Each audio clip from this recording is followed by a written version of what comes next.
everyone. This is Teresa Rich and Sandra Poppema from clickertraining.ca, and we're coming to you live. She's from Canada and I'm from the UK, and we're basically coming together. We're on our third week, aren't we? We're coming together every single week on a Friday at 5:45, basically because we want to share with you different aspects of how we've managed to keep our vibration as high as we can during our weeks. And we get together once a week, don't we? And we have a quick natter, and we've decided to go together and share some of these things that we find for up to 6 weeks. Now, Sandra Poppema is from clickertraining.ca, and she's going to be talking about why she chose to be involved with horses. So, and I'm going to talk about why I chose later on to specialize in holistic training and mainly women's development. So, Sandra, over to you about what gave you the reason that you wanted to get into, horses. What was it that ignited you? When did you start? All these sorts of things. Well, thank you for having me. I always enjoy our conversation so much. It's so good to have a conversation with you. Oh, my cat is just behind the screen. And I love the conversations with you because you're also so uplifting and inspiring. So I'm just really enjoying our conversations. How did I start with horses? Well, it is a handicap. I have no idea. I cannot help it. It is a force in me that I don't know where I get. We always say horses are in your blood. It's kind of in Dutch, it's called a virus. The horse virus. If you have that, you love horses, and I bet science will discover in a few decades that there is indeed something strange going on in horse people's blood or something. I'm sure as well, I'm sure. Anyway, I don't know what has driven me to horses, because I loved horses when I was 3 years old or 2 years old already, and I lived in a city. I didn't grow up on a barn. I think I saw horses in books or something, and then one day I was 3 or 4 years old. It was in the 70s. So that was a time that you could say, when you were doing grocery shopping with your mom in the supermarket, Mom, there's a horse outside. Can I go look? And you could go because it was the 70s. So you go outside. It was in a shopping mall, but a strip mall. So so I went to that lady. Can I pet your horse? Can I ride your horse? And the answer was no, you can't. I'm like, why not? It's not a horse. It's a Great Dane. It's a dog. But I'm like, but it's this big. I can ride it. I can pretend it's a dog, or I can pretend it's a horse. And the owner kept saying no. And I could not, in my mind, wrap around the idea. Why not? But I can pretend it's a horse. I just wanted it to be a horse so badly. Yes. So I was super disappointed that I could not ride on her dog. Oh, so when did you start riding horses then? Oh, after many years of nagging my parents, because it was pretty expensive. So I think I started when I was older, maybe 9 or 10. But I also had a free lease horse in the neighborhood where it took me 3 years before my neighbor girlfriend and I had enough courage to knock on the door and say, can I see your horse? Can we pet him? Can we muck the stall? And they said yes, and that's where I stayed for years and years on. Oh, brilliant. So when did you get your first horse then? Or did your parents buy your horse? No. They were not into horses. They were saying like, my dad said it was too expensive, and my mom said I'm too scared. And they were they were very sane not to give me a horse because I wanted a horse in a garden. In Holland, that wouldn't be much space in the garden. I didn't care. In the garage would be fine. Yeah. But they said, well, you have to buy your own horse. So I did save up, and I always was asking everybody for money for in my Piggy bank, yeah. piggy bank. That's what we call it. And but my free lease horse got a foal, and in 1983, and then I was taking care of that mare with somebody else, so we had a little bit of struggle, you know, girls, it's my horse, my horse. So it wasn't our horse at all anyway. And then I asked her, like, if the foal is born, would you like to take care of the mom or the foal? And she chose the mare, and I'm like, yes. So that was my first free lease pony. Wow. When he was 6 years old, he was sold. I lost out of sight. I did everything to find him. Did find him. Then he was sold again.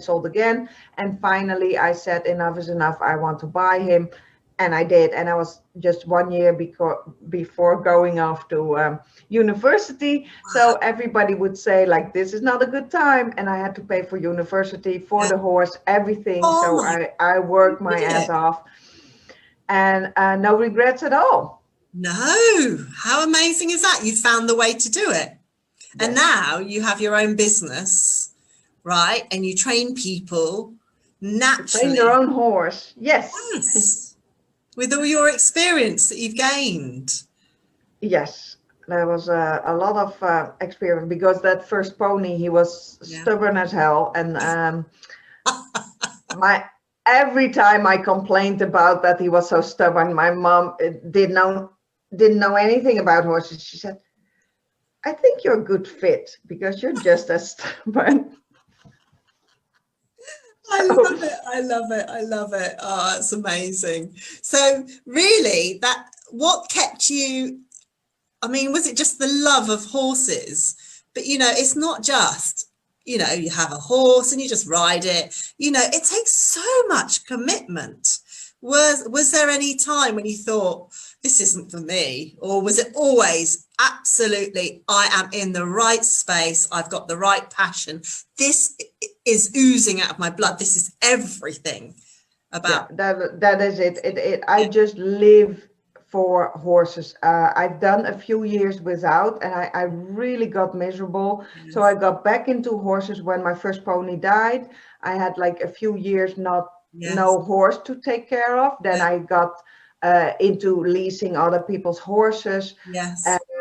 But by that time I was already, I made up my mind. I'm listening to the horse, and I want to make it as the life for the horse as good as possible. Mm-hmm. In the meanwhile, I studied animal management. So I learned so much about animal welfare, what they need to be happy. They need to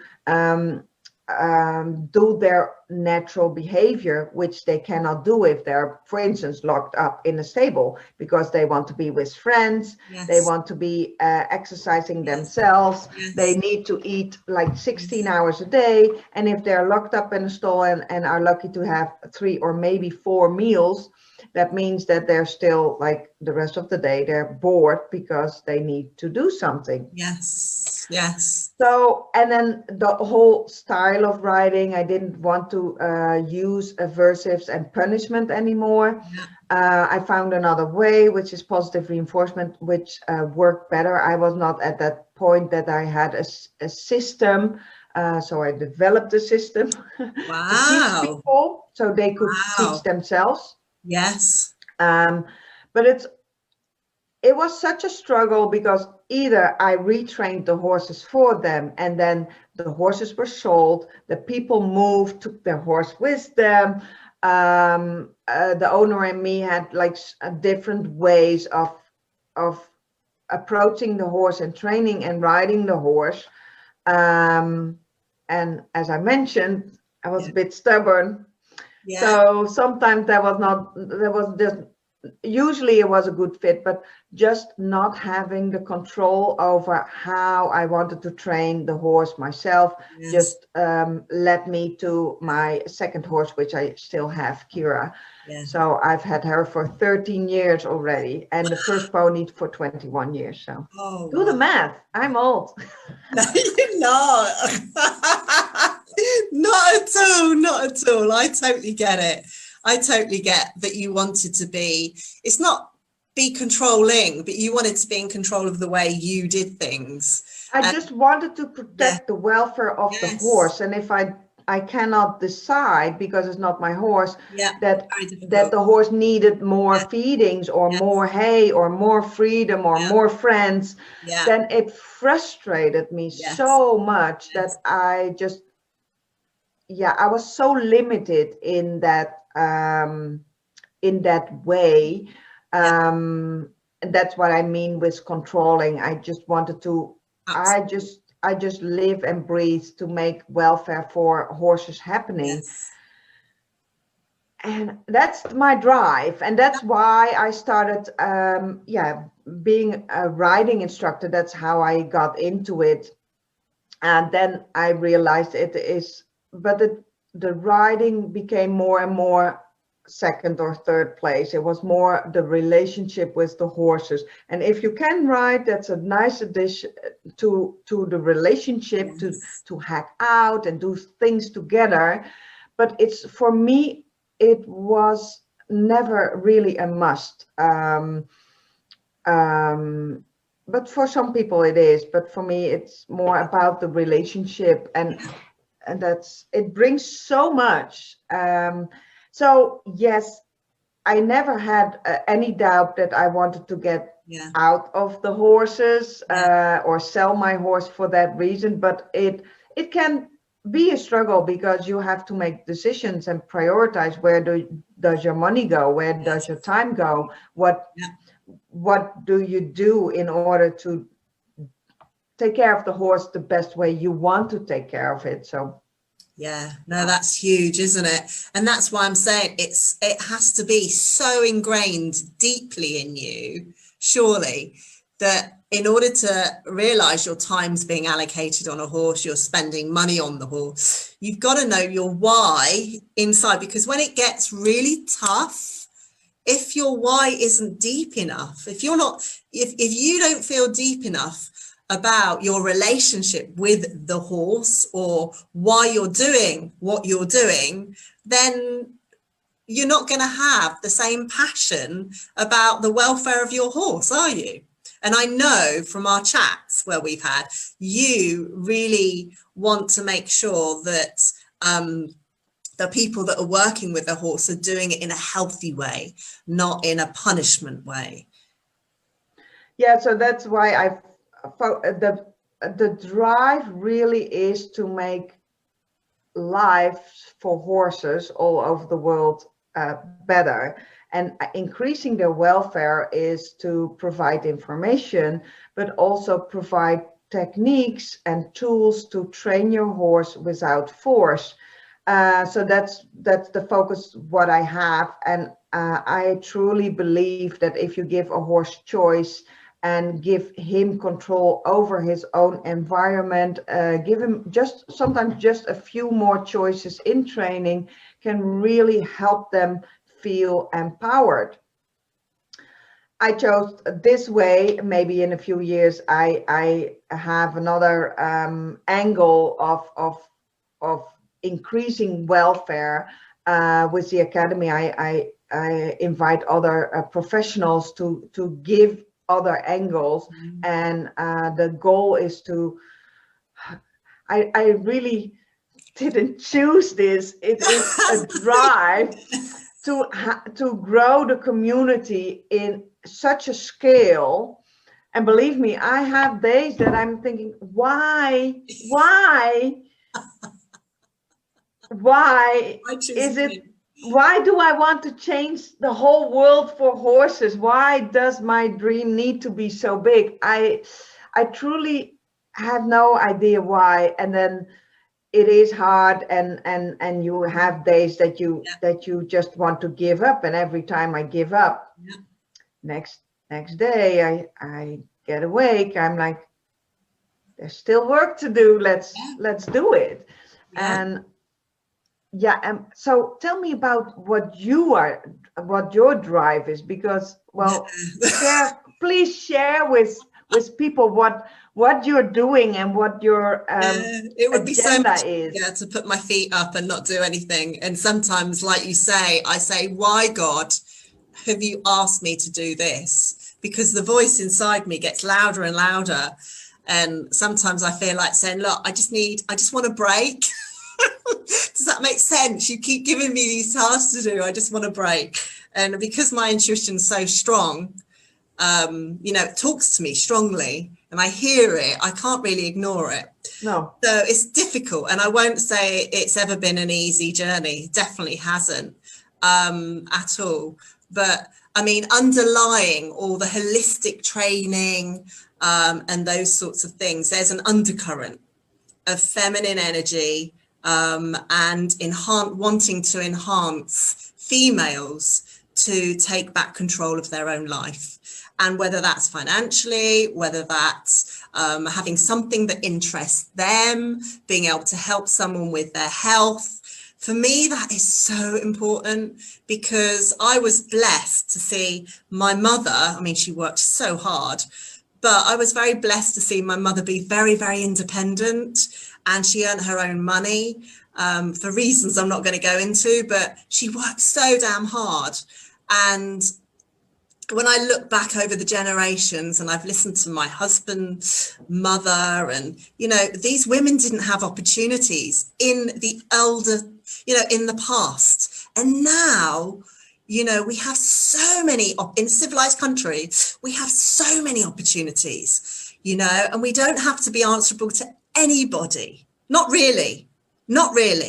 But what I want to do is I want to be able to give women that light no, I can't give it to them, but sort of like open them up a little bit and shine a light in them and say, you are capable. You are so capable of seeing what's inside of you, and you can shine, because it is difficult. And there are days when I've seen people jealous and they've told me that won't work, this can't work. And I've doubted myself and I've got anxious and not slept because I've believed in what other people have thought. And then my own light gets dimmed, but then it comes back. And I meet people like yourself, Sandra, who are such a phenomenal light in my life. And I think there are people talking my language. And for me, it's about women empowering each other, not putting each other down, and, being able to stand on our own 2 feet. And this is so ingrained in me, and I've seen it over the years, but I think it would take a lot longer than this half hour to really get into the depth of what I've seen and the disappointments I've seen and the heartaches I've seen in other people and what we've been through ourselves. So yeah, that's my why. I'm blessed now that I'm in a fantastic relationship. And I know you are, so, that makes everything so much easier. It still doesn't come with it. But we worked hard to get that relationship, Absolutely. to get out there and find it, and not be like, this is just 50% of what I want. No. I don't believe the bar. Yes. I need a husband that is up here with the qualities and totally. To wait. And it's respectful of me and I'm respectful of him. We both muck in, there's no issue. And it's those sort of things that when you're having a business, that when you get your tough days, you've actually got someone saying, come on, I believe in you, and so on. And I think I do believe when women are achieving in themselves, you can all come together and you can shine. I think that's just it. I think we women, I will say I have often just dimmed my light just in order not to overshine somebody. Yes. And that's the beauty of getting wiser is that you realize that the more you shine, the more you allow others to do the same thing. And I see so many talented horse people that are struggling with that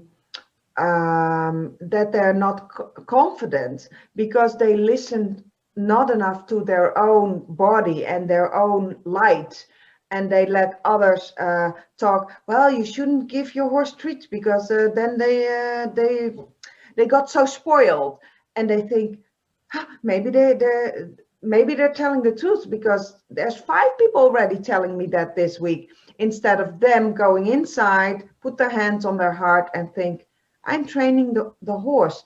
And the beginning of training a behavior doesn't look like anything to the end result. It's like starting a business. I don't know. I don't even know what the first thing is that you do in business because it's so long ago. But it doesn't. What I do today, I'm having a clicker training academy. It doesn't look like anything that I did 20 years ago. No. But it's a process. It is. So people need to find that their why and what is in them, that where they can listen to that voice that says, even if it's their heart, their gut feeling, their passion, no matter how you call that voice, if you go look for it, it's strong and it tells you what to do. And then you have to find people around you, especially you, that are specialized in bringing out that light and firing that light. So, because I do believe so strongly, I'm preaching, that is, if everybody could do what they love, there would be an amazing planet. If everybody could feel honored, listened to, valued, then the whole world would look different. And women in general, it is just ingrained and also in our genes to be in a culture like, do not stand up for yourself, be quiet. Yes. And we're like, oh, really? And some women just stepped into their power, and some women stepped just right beside it and became bitchy. But if you're truly in your power, you are absolutely so right.